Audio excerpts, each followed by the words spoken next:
Bueno, este es un tema bastante importante no solo para los pacientes pediátricos, sino para todos aquellos que nos enfrentamos a pacientes que requieran una terapia inhalatoria, entender que es la manera más, diríamos, directa de llevar medicación hacia estas vías. Entonces, vamos a conversar sobre la terapia inhalatoria, lo que deberíamos entender y saber para desarrollar bien esta terapia. Bueno, me he planteado objetivos en base a aclarando dudas. Cuando yo me estaba formando como pediatra y posteriormente como neumólogo pediatra, siempre me surgían preguntas y dentro de estas preguntas, estas eran de las más importantes, ¿no? ¿Cómo funcionan estos medicamentos inhalados en la vía aérea? ¿Cuáles factores debemos tomar en cuenta para administrar estos medicamentos? ¿Cuáles eran los errores más frecuentes que cometemos al administrar o al indicar los medicamentos inhalatorios? Y si existe una técnica inhalatoria adecuada y cuáles son las consecuencias de hacer mal esta condición. Entonces, como les mencioné, ¿para qué lo usamos? ¿Para qué tenemos que hacer? La patología estrella de las terapias inhalatorias en nuestro país y en el mundo en general es el asma. Entonces, si uno hace, indica o realiza mal una técnica inhalatoria, tenemos esta siguiente condición, que es la remodelación de la vía aérea, que es una condición, una consecuencia irreversible de un mal manejo de la medicina relacionada con el asma. Acá tenemos un corte histológico de un paciente asmático. De un paciente normal, diríamos, una vía aérea normal, sin inflamación, con una vía aérea normal, estructuras de músculos y tejido normal, pero acá tenemos una vía aérea crónicamente inflamada, desorganizada, con hipertrofia de los tejidos y una disminución de la vía aérea. Para eso tenemos que entender que la terapia inhalatoria eh, hecha e indicada de manera correcta para evitar estas consecuencias irreversibles. Esto es un poco de historia, voy a hacer un poco rápido. La terapia inhalatoria como tal es históricamente es antigua porque aparece en los años 1850, pero la terapia inhalatoria moderna no es tan antigua.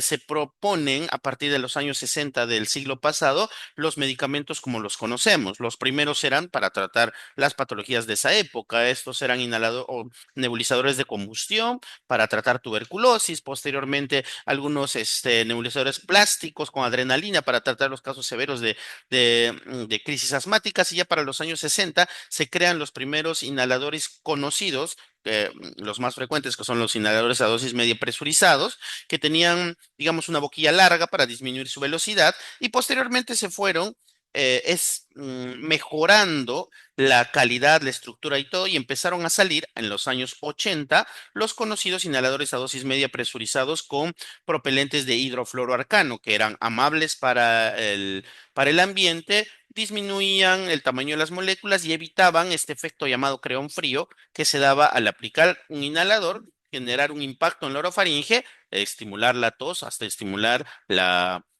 los sibilantes a consecuencia de esto. Después ya están los inhaladores más modernos, los inhaladores de polvo seco, los inhaladores de niebla fina, alrededor de este ciclo.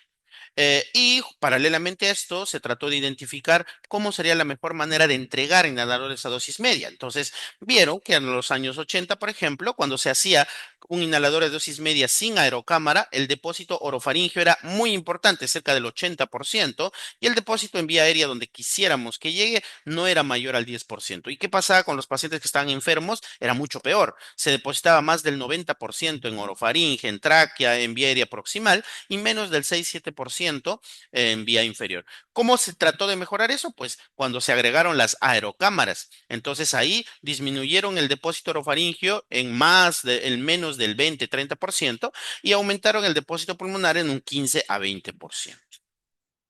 Entonces, ¿cómo es que funciona? Otra vez surgen y deberían surgir varias preguntas. Primero, ¿por qué debemos agitar un inhalador? Vamos a empezar a responder esas preguntas. ¿Debo respirar por la boca? ¿Debo respirar por la nariz al usar la terapia inhalatoria? ¿Por qué se usan aerocámaras? Todas las aerocámaras son iguales. ¿Debe estar parado, recostado, dormido, despierto? Todos los inhaladores se usan de la misma manera. Es lo mismo si el paciente, el niño, la persona llora, es lo mismo si está tranquilo, y cómo asegurar que el medicamento llegue adecuadamente a la vía que queremos que llegue. Entonces vamos a empezar a hablar de lo básico. ¿Qué es un aerosol? Un aerosol es una estructura cualquiera que sea una partícula ya sea líquida o sólida que se transporta o viaja a través de un gas transportador. En el mundo, en nuestro en donde vivimos existen aerosoles de distintas características, médicos, no médicos, de contaminación ambiental, de vaporización de, mm, de volcanes, etcétera, ¿no? Todos tienen que cumplir esta característica, que son partículas líquidas o sólidas que se transportan por un gas. Eh, en los aerosoles médicos tenemos tres tipos de entrega de estos aerosoles: las nebulizaciones, los inhaladores a dosis media presurizados, que son los clásicos conocidos, y los inhaladores en polvo seco, que se dividen en otros grupos. Esta charla se va a centrar en lo más frecuente, en lo que más usamos, que son los inhaladores a dosis media presurizados. ¿Ok? Para eso hay que hablar un poco de física y mecánica de transporte de gases, ¿ok? Para eso, la dinámica del flujo en la vía aérea es muy importante porque, como dijimos, es un gas que transporta una molécula sólida o líquida. Entendemos físicamente cómo se transporta un gas, y un gas se transporta y su intensidad del flujo del gas de transporte está directamente proporcional a la presión a la que está sometido. ¿Qué quiere decir? Mientras más presión, mejor transporte o de mayor velocidad se transporta el gas, e indirectamente proporcional a la resistencia. ¿Qué quiere decir? Si hay algún edema, hay alguna inflamación, hay alguna resistencia porque no se bifurca la vía, pues es indirectamente proporcional a la intensidad de ese transporte. Eh, Diríamos entonces que, según esta división bronquial, que tenemos hasta 23 división bronquial, y nuestra división intermedia entre 5 y 16 es donde queremos actuar, por ejemplo, con el salbutamol. Mientras más bifurcaciones tiene, más espacio de transporte tiene. Por ende, una ley importante que la vamos a resaltar acá, que la mayor resistencia en la vía aérea está en la vía aérea superior o central que en la vía aérea periférica, por esta bifurcación que tiene. Entonces, ya hemos hablado de cómo se transporta, qué características tiene un flujo de gas, pero además hay que hablar de en qué flujo es más interesante o mejor su transporte. Entonces, tenemos que intentar hacer un transporte en un flujo laminar. ¿Qué es un flujo laminar? A través de una estructura por donde se transporta. Es un flujo en donde las moléculas más grandes y de mayor velocidad, por ende, se transportan en el centro a mayor velocidad, y las más pequeñas se transforman en la periferia, pero todas son organizadas. Y las mucho más pequeñas, que están muy periféricas, la electrostática de la pared no influye en sus movimientos, por ende no se desorganizan. Y es muy importante esa situación. ¿Y qué pasa con el flujo turbulento? Cuando hay una desorganización de este flujo laminar, porque pueden haber resistencias elevadas, puede haber un aumento de flujo cuando hay una irregularidad en la pared. Esta organización se genera de una forma totalmente desorganizada. Las moléculas grandes, pequeñas, medianas se mezclan, y por su peso y la velocidad que se pierde, se quedan, se depositan en esas áreas donde no deberían de estar, ¿ok? Entonces, ya que conocimos el flujo, cómo se mueven, hacia qué línea deben moverse, hay que hablar cómo se deposita. Para eso, tenemos que tener en cuenta que las moléculas de aerosol que entran en la vía aérea entran moléculas predominantemente menores de 10 micras. Las otras que tienen más de 10 micras, pues se detienen con nuestros mecanismos de defensa locales a nivel de la nariz, básicamente. Pero las que tienen efecto medicamentoso se dividen en tres grupos: grandes, mayores a 5 micras, que generalmente se quedan a nivel de las primeras seis generaciones bronquiales; las medianas, de 2 a 5 micras, que son capaces de irse por debajo de las 5 hasta la 16 división bronquial; y las pequeñas, que son menos de 2 micras, que pueden ir hasta vía aérea periférica o hasta llegar a la zona alveolar. Y en base a estos tamaños se presentan sus depósitos en la vía aérea. Las grandes se depositan por un mecanismo de impactación inercial. ¿Qué quiere decir? Las moléculas grandes chocan por su velocidad y su fuerza contra alguna división, se rompen y se quedan depositadas en esa zona. Las moléculas intermedias van descendiendo, pierden su velocidad y se sedimentan en el espacio. Las moléculas pequeñas siguen descendiendo y ya empiezan a hacer un movimiento llamado difusión browniana, que significa que todas se mueven para un lado y hacen un símil del movimiento de difusión de gases, que, para recordar, es los gases se mueven de manera pasiva y van de un lugar de mayor presión a un lugar de menor presión, que exactamente estas moléculas de aerosol pequeñas también lo hacen. Este es un gráfico que les muestro que son todas las estrategias terapéuticas en inhaladores que podemos tener. Acá están las muestras de muchos tipos de inhaladores, pero nos vamos a centrar un poco en los inhaladores de tipo MDI, que son los inhaladores a dosis media presurizados que les había mencionado previamente. Entonces, estos inhaladores a dosis media presurizados más o menos tienen esta estructura. Este es un corte sagital en donde tenemos la carcasa, que puede ser de distintos colores. Lamentablemente, nuestros pacientes, la mayoría de veces no se acuerdan de los nombres, se acuerdan de los colores de las carcasas. Entonces, los que trabajamos con inhaladores es importante tener una referencia de qué color es la carcasa. Dentro de la carcasa está el cartucho de medicamentos. En el cartucho de medicamentos se encuentran presurizados la medicación junto con la medicación, perdón, en la base, que es generalmente sólida, con las sustancias propelentes líquidas que conservan esto. Está la cámara dosificadora que se ha llenado previamente posterior a la última inhalación. Y además tenemos las cámaras de expansión y el orificio de salida.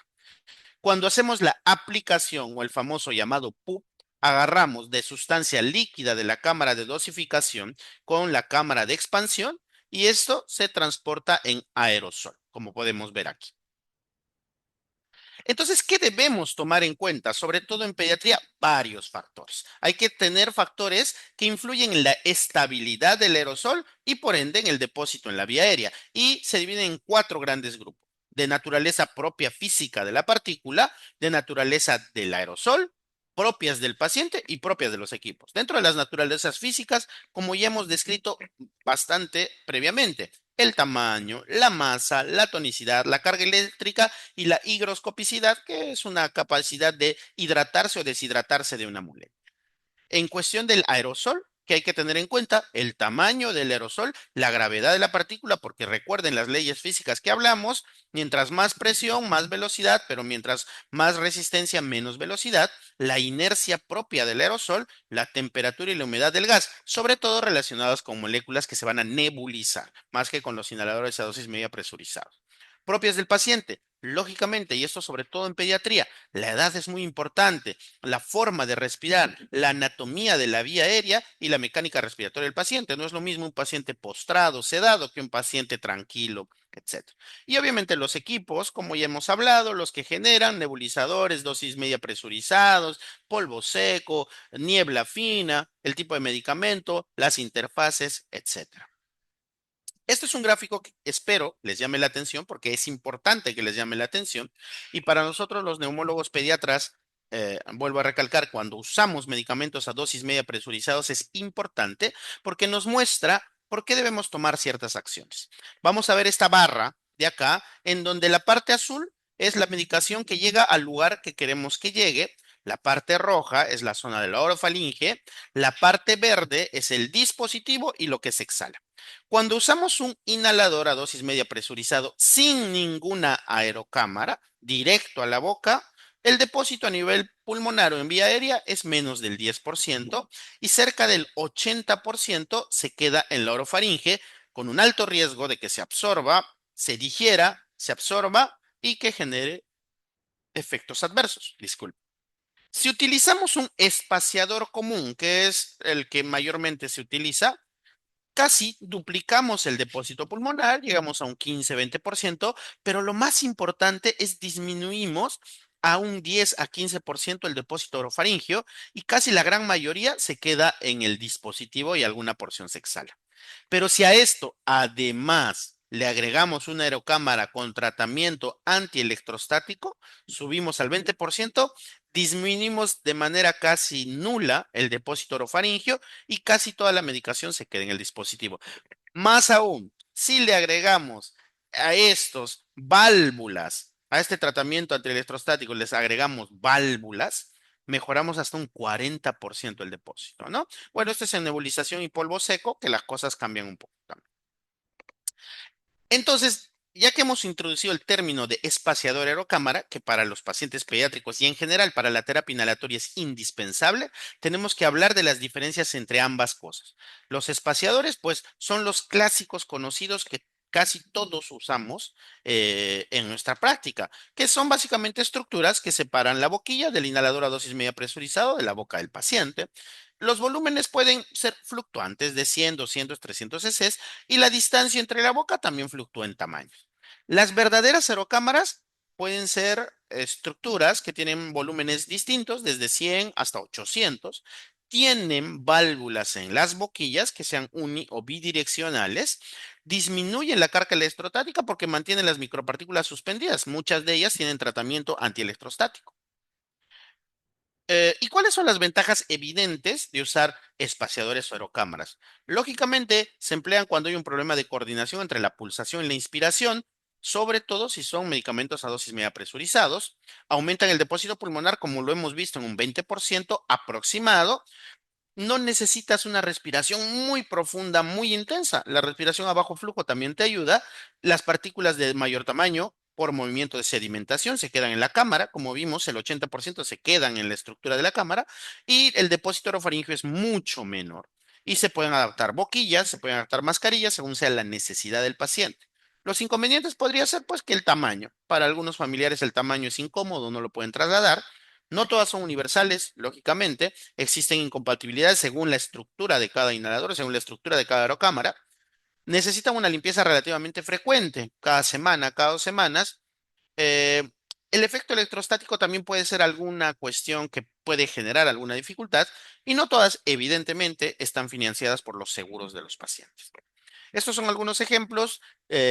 Seguramente algunos de ustedes han visto estas aerocámaras verdaderas que sí tienen válvulas, estas de aquí, las antiguas Vortex, que también tenían válvulas, y podríamos decir que este es un símil de un espaciador, porque estos espaciadores no los tenemos en nuestro mercado. Esta es un gráfico que quiero mostrarles que nos llama la atención en cuanto un paciente al llorar, al no llorar, al estar tranquilo, cuánto de medicación entra. Por ejemplo, tenemos un paciente que tiene una máscara o un nebulizador que no le entra a la cara, pero que está tranquilo, o sea, que está bailando en el rostro, se queda en orofaringe. Un paciente que además de eso le agregas que está llorando, está gritando en ambas condiciones, todo se queda en orofaringe, tráquea y vía aérea superior. Pero los pacientes que están tranquilos, que tienen una máscara correcta, que tienen un inhalador correcto y que no están llorando y de paso si están enfermos de más, miren cuánto entra a la vía aérea, lo importante que es. ¿Cuáles son nuestros errores más frecuentes? Vamos a hablar de los errores más frecuentes en base a algunos estudios interesantes que los vamos a tratar de resumir rápidamente. Este es un estudio que se hizo en Dinamarca hace muchos años, en donde se trató de establecer unos parámetros para hacer las terapias inhalatorias correctas y del esquema de, digamos, de parámetros de manejo de asma. Entonces se evaluó cuál era la técnica de los pacientes en una consulta general de los niños que usaban terapia inhalatoria. Se evaluó a 530 niños y se evaluó las diferencias en el rendimiento que relacionaban con la terapia inhalatoria con distintos tipos de inhaladores. Aquí se utilizó polvo seco, se utilizó inhaladores en MDI a dosis media presurizados, con aerocámara y sin aerocámara, ¿no? Se les dio esa evaluación y se hizo un seguimiento al año para ver cuánto cambia. ¿Qué es lo que a mí me llama la atención, lo que les debería llamar la atención primero? ¿Cuáles fueron sus errores más importantes? En los inhaladores en polvo seco que se usan directo en la boca, el primer error importante era que no hacían la exhalación previa a hacer la inhalación profunda, que no tenían la cabeza en una posición correcta, que no hacían la retención del aire o el apnea necesaria, que son, digamos, esperables en esa condición. Pero, ¿qué pasaba con los que usaban aerocámara, que era un número similar?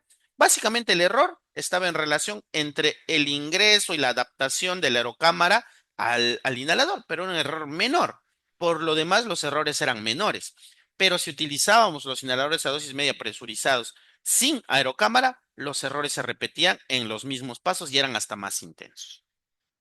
Ya cuando se vio si estos pacientes previamente estaban instruidos o no instruidos, lógicamente en estos tres grupos, los pacientes previamente instruidos tenían un mejor rendimiento en el uso.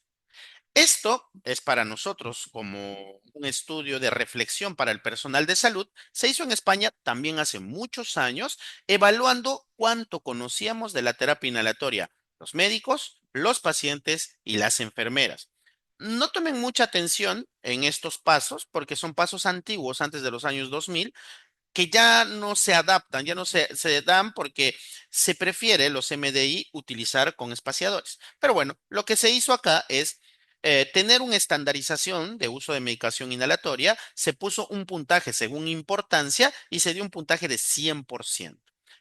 Se evaluó a 1.640 personas, de los cuales la gran mayoría fueron pacientes, un buen porcentaje de enfermeras y médicos, y dentro del grupo de médicos, que eran 428, había 128 neumólogos, 52 alergistas, 42 pediatras, 92 médicos generales, que era muy importante, ¿no?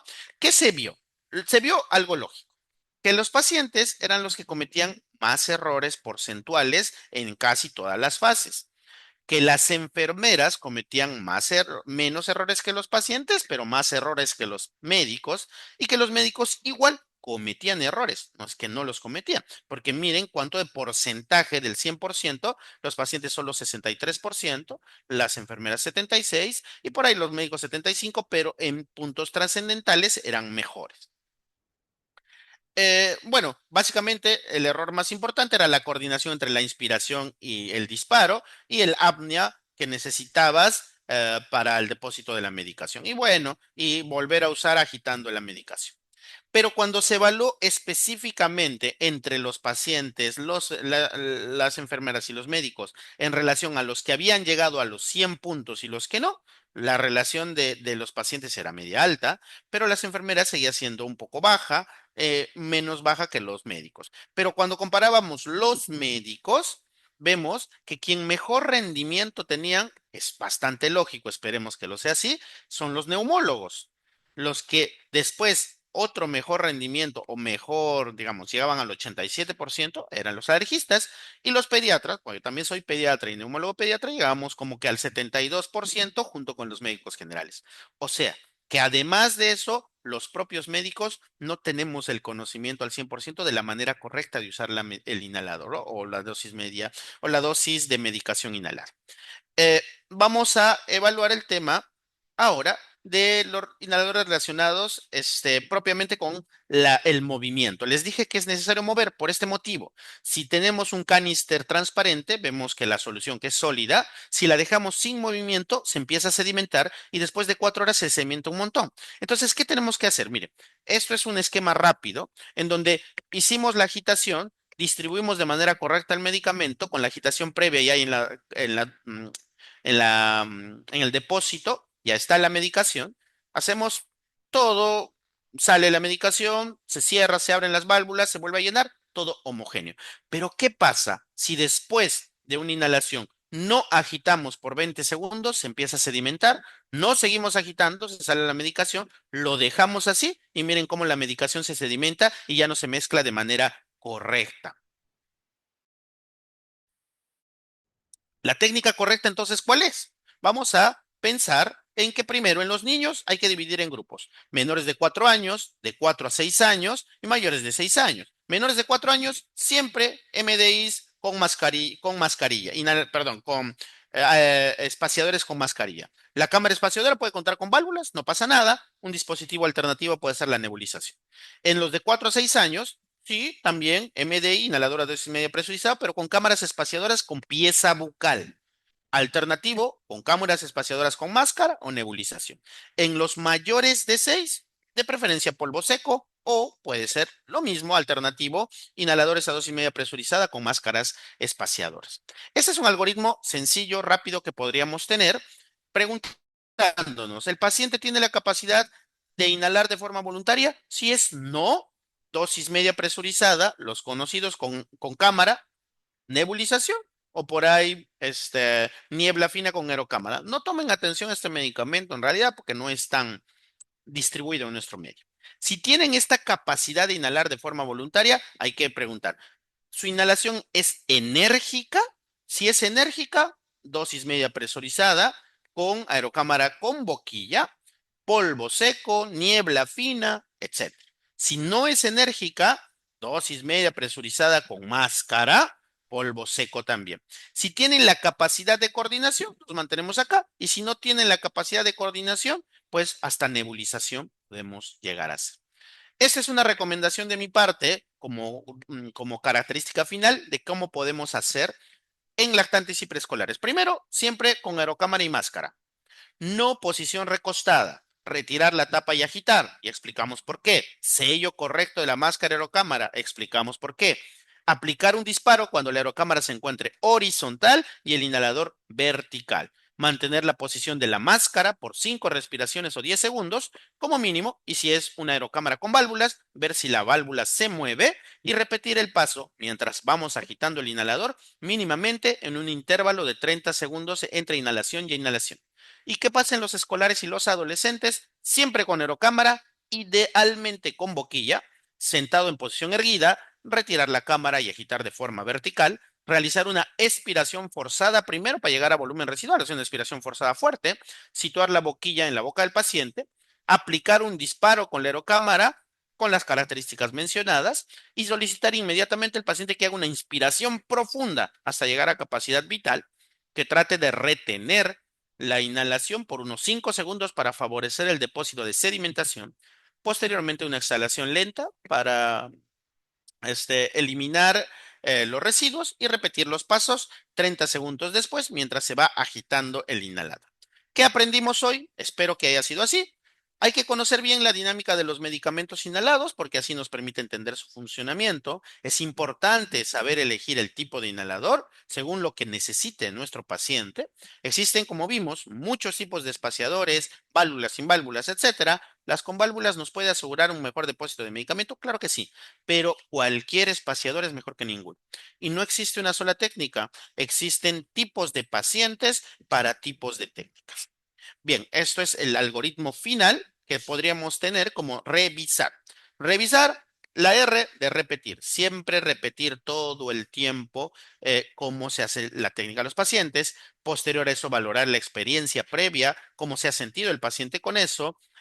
Darle un inhalador fácil para el paciente si tiene más de uno o dos inhaladores, más de un inhalador, que sean de mecanismos similares, adaptar a su estilo de vida y siempre dedicar un tiempo a entrenar a nuestros pacientes para estas terapias. Eso sería todo. Muchas gracias a todos.